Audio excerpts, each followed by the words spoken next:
Large knew what we know, no physicians would be employed. Because you would talk about cellular nutrition. In other words, the cells know what they want and where to get it, and they will derive it from your physical apparatus unless you are an ornery toad and in the way. In other words, it really is that simple. Physical bodies, physical consciousness of physical cells know what to do to keep themselves in balance. And that's what people need to know about. But in the meantime, you don't need to worry about going out of business, because as in the title of the book that we are writing now, this information is the last-ditch effort. In other words, most people are seeking some methodology from someone like you. You are a bridge builder. Yeah. Oh, wow.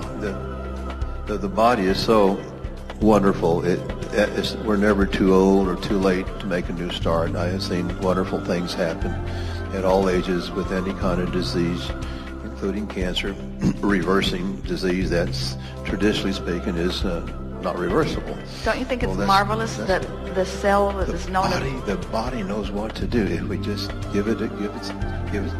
feed it properly, some exercise, work on our mental health, and the body will blossom at any age. It's interesting to know that the cells in your body that know how to be an eyeball and the cells in your body that know how to be a toenail.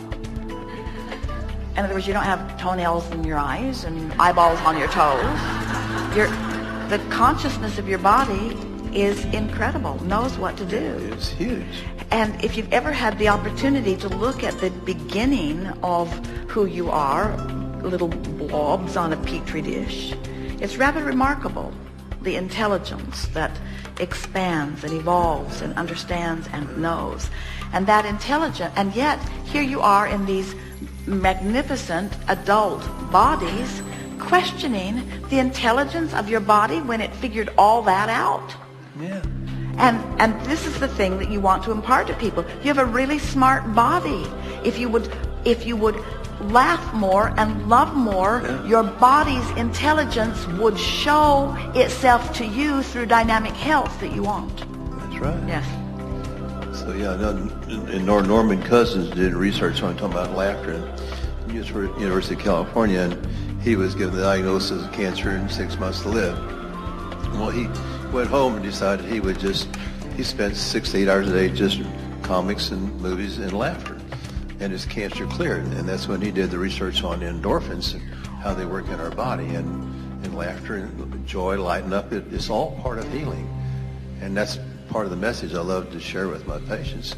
And they love so it. how do you get their attention so essentially what you're saying is your body knows what to do. Yeah. And then your patient who is sick says, then why doesn't my body who knows what to do it?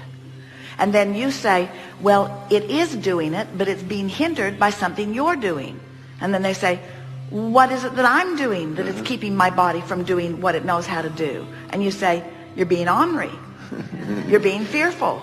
You're feeling negative. You're feeling jealous. You're feeling fearful. And then they say, well, how can I not do that when I'm out in the world observing that? And then you say, your body is asking exactly the same question. Mm-hmm. How can I flow freely into well-being when I'm surrounded by this confusion? And then say to them, and I've got the answer. You're the only one who can clear this up. You have the ability to separate current reality from how you feel. Mm-hmm. And that's the medicine of the future. The medicine of the future is emotionally based medicine. How can I feel different than the status quo seems to demand from me? How can I feel hopeful when I have a fearful diagnosis? And we say, because hope feels better than fear, choose it. Mm-hmm. Oh, but don't I need validation? Don't I? And this is sort of what's going on with the next concoction that comes, and the next concoction. Everybody's got a new concoction that they're selling. This is the answer that you've been looking for. And we say, no, it isn't. It's here. It's being able to control the way you feel regardless of the condition. It's what we said to the woman with arthritis in her hips who was in so much pain she could not even imagine feeling good under those physical conditions. And we say, You can have pain in your body and feel hopeful, or you can have pain in your body and feel fear.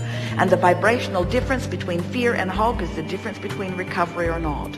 That's the message. But how do you get it across to someone who is feeling pain in their body or who has some disease? And that's the thing about medicine as it exists primarily in this nation, is that as the doctor feels compelled to look for what's wrong and point it out and exaggerate it, now he induces more fear.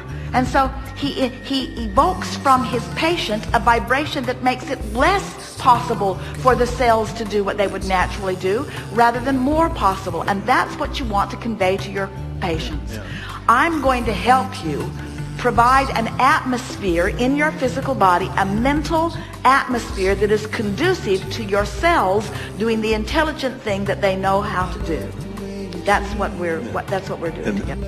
One of my leading questions in first accepting a new patient is what do you want, why are you here, and how do you think I can help you? Then, do you want to get better? And most of them will say, I want to get better. And then that opens the door and what can be done, what they can do to help themselves. And then ask one more question. And who do you think is going to make that happen? Yeah. You or me? Who do you think is going to make that happen, you or me? Now, either answer is all right. If they say you, say, I'm glad you trust me. If they say me, which few of them will, you say, good, we're on the right track. But the reason that we ask you to ask them for that distinction is because what you want to impart to them is that it is a shift in them that you are going to induce that is going to make the difference. And by asking them, who do you think is going to make that happen, what you're actually asking for is a cooperative partnership. In other words, you want to convey to them, I know how to lead you, but you have to be willing to do the work. I do that. We work together as a team. That with their cooperation and mine and my team, and then I always bring God into the loop. Together we can do great things, and that they are part of the decision making. We have a little covenant we have drafted, which outlines their responsibility and mine. What is their responsibility? We work together. What is their responsibility? It's beautiful. What is it? Okay. They say, sure. I said, so are you okay with it? It's about a page and a half. And after what's the basic content of it? What is their responsibility? Okay, that they're willing to be responsible, to keep their visits, to follow the guidance that they're offered to, and to follow through. And then we have certain things that outlined in the way of nutrition and exercise that also help them, and that they're willing to be responsible. And my part is to be available to them, to offer the latest skills and understanding and how they can help themselves, and my team will support them. They'll have 24-hour coverage. Well, we get how you're building bridges, and we get how you have to give them enough that they don't think you're some flaky fruitcake quack person, and that you can't just say your responsibility is to get happy. But